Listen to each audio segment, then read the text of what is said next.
ne sert à rien ici. Oui, mieux vaut s'en débarrasser. Sur la planète Vegeta, un nourrisson vient de pousser ses premiers cris. Il est loin de se douter qu'au même moment, son père et la planète qu'il a vu naître sont sur le point d'être pulvérisés par un terrible ennemi.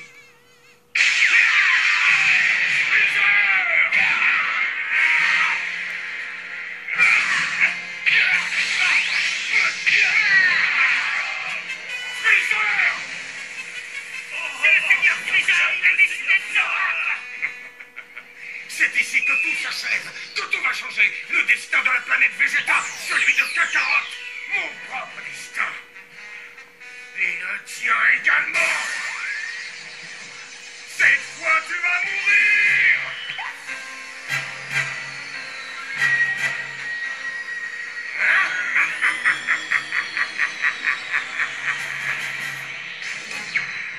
C'est impossible.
Continue mon combat. Les guerriers Saiyans et la planète Vegeta réclament vengeance. À toi de leur offrir.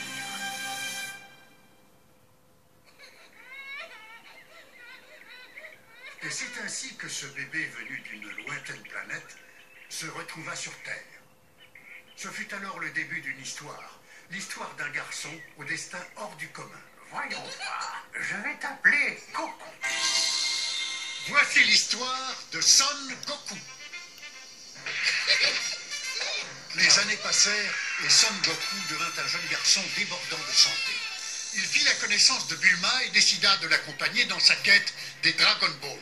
7 boules légendaires qui, une fois réunies, font apparaître Shenron, un dragon capable d'exaucer n'importe quel vœu. Durant son odyssée, Goku se fit de nombreux amis. Il s'entraîna sans relâche auprès de Tortue Géniale, un maître en arts martiaux, et multiplia les combats afin de devenir plus fort.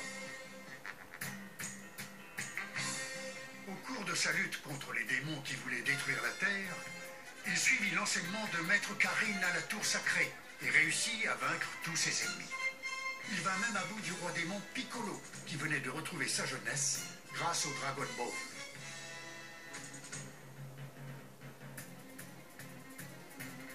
Cependant, juste avant de mourir, Piccolo donna naissance à un enfant. 3 ans plus tard, cet enfant, Piccolo Junior, décida de venger son père et retrouva Son Goku devenu grand. Ils s'affrontèrent alors dans un duel sans merci, mais Son Goku finit par remporter la victoire. 5 années passèrent. Son Goku épousa Chi-Chi, son amour d'enfance. Ce fut le début d'une période au cours de laquelle tout le monde vécut heureux et en paix. Jusqu'au jour où...